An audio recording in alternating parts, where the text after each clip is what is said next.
Surat SOG પોલીસે બાતમીના આધારે ડુંબાલમાં રહેતા ઈસમના ઘરે રેડ કરી 3 જેટલી રિવોલ્વર ઝડપી પાડી હતી અને આગળની વધુ તપાસ શરૂ કરી હોવાનું જાણવા મળ્યું હતું।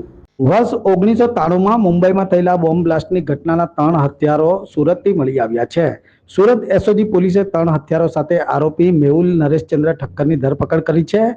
વર્ષ 1993માં મુંબઈ શેર માર્કેટમાં દાઉદ ઇબ્રાહિમના માણસોએ બોમ્બ બ્લાસ્ટ કર્યો હતો। તે વખતે આરોપીના પિતાનું ઘટનામાં મોત નીપજ્યું હતું। આ સાથે મુંબઈમાં કોમી રમખાણો પણ થયા હતા। તે વખતે આરોપી વિરાર રોડ પરથી પસાર થઈ રહ્યો હતો ત્યારે તેમને કાપડની થેલીમાંથી 3 હથિયારો મળી આવ્યા હતા, જે રિવોલ્વર આરોપીએ પોતાના ઘરે લઈ જઈ સંતાડી રાખી હતી।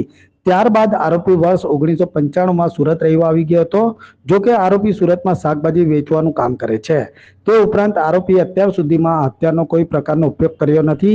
હાલ તો એસઓજી દ્વારા આરોપીની ઊંડાણપૂર્વકની પૂછપરછ કરવામાં આવશે અને જરૂર જણાય તો મુંબઈ પોલીસને જાણ કરવામાં આવશે।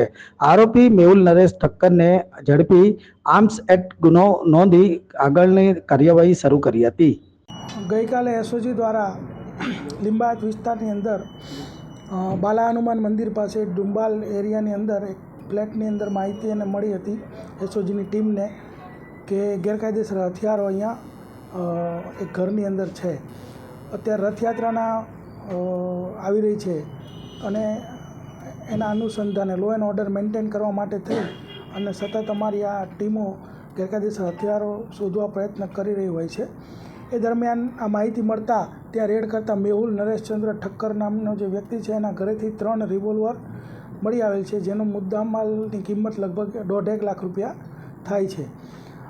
આરોપીને પૂછપરછ કરતાં જાણવા મળ્યું છે કે 1993ના જે મુંબઈ બોમ્બ બ્લાસ્ટ થયા હતા તે દરમિયાન આ લોકો ત્યાં મુંબઈ રહેતા હતા અને ત્યારે તેને વિરાર રોડ પરથી એક થેલીમાં 3 હથિયારો મળેલા અને ત્યારબાદ તે 1995થી સુરતમાં આવીને રહે છે।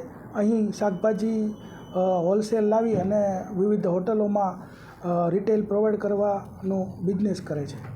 સાહેબ, આ રિવોલ્વરનો અત્યાર સુધી શું ઉપયોગ કર્યો? આટલા વર્ષો શા માટે સાચવી રાખી?